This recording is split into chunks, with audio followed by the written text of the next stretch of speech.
Hey there everyone, Josiah here. Today I'm here with Riyad Mohammed for our major Caribbean export crops interview.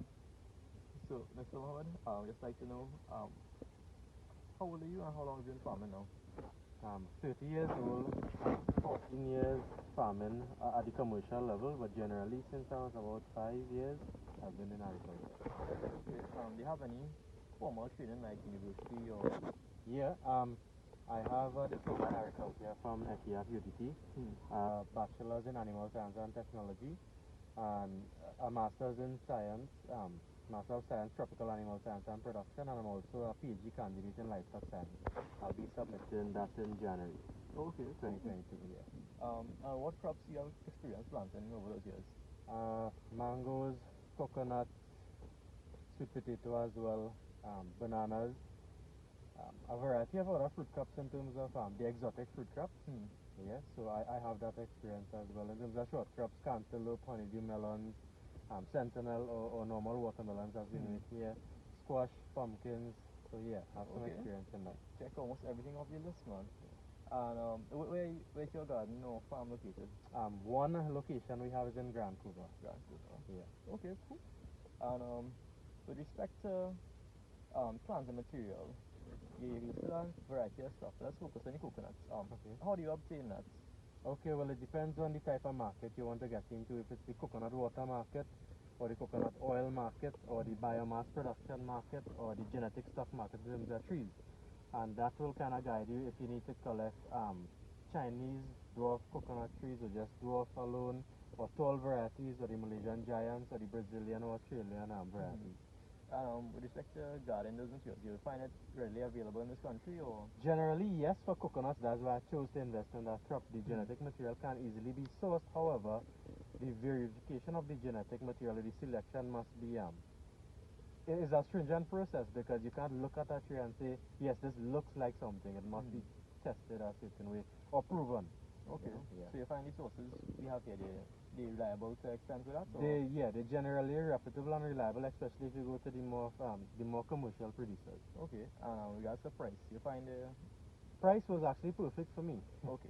Maybe because of my networks and who I am, I got all of those plants at a reasonable price and delivery as well.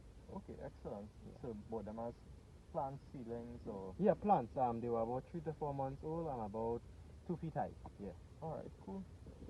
Um, moving on with that, right? What was some of the difficulties you have with production?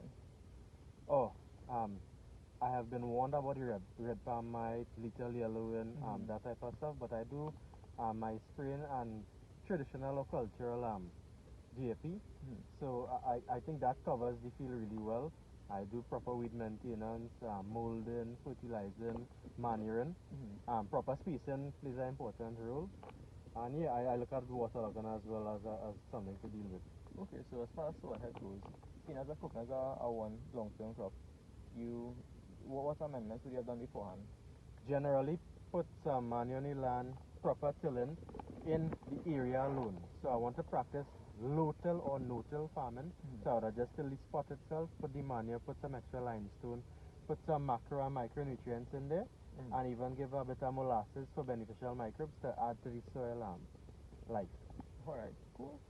And with regards to, let me say, local sales and stuff, do you have any difficulties getting your products out? No, actually I have a shortage. I need more land to plant coconut. Reason being, the coconut water market is really vibrant, even the genetic stock market, even the dry coconut market, so I have no problem to sell these products afterwards. Even with regards to workers and getting, well, A hiring reliable people. team? Yeah. Okay, well, I actually got a reliable team of young professionals. They who are qualified and certified in agriculture, so I make some long-term contracts and arrangements with them, so they actually do all the different operations from crop maintenance to weed cutting to pruning if you need to, or just taking care of the land generally, maintenance, fertilizing, spraying, all of that.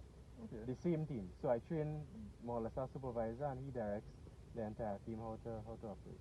Alright, so it most likely be a long-term thing you have. This is over a there. long-term team for like a 30-year investment. Alright, that makes sense.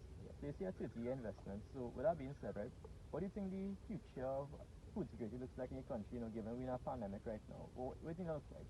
Um, Well, the COVID-19 and the pandemic has exposed us and many of our weaknesses in terms of having a resilient food security system set up. We haven't reached there yet, but now as these weaknesses have been, like I say, exposed, we could focus more on those areas now to focus on local genetic stock and perpetuation and sourcing more input locally that could supply output locally and regionally. So you really want that resilient green supply chain formulation going up, and we really want to start to produce and create more neotropical agriculture production models of farms, where you will have the integrated farming concepts and circular economy concepts going. Yeah? Alright, cool. Just like I said, thank you very much for your time. No Have a problem good at day. all. Alright, take care.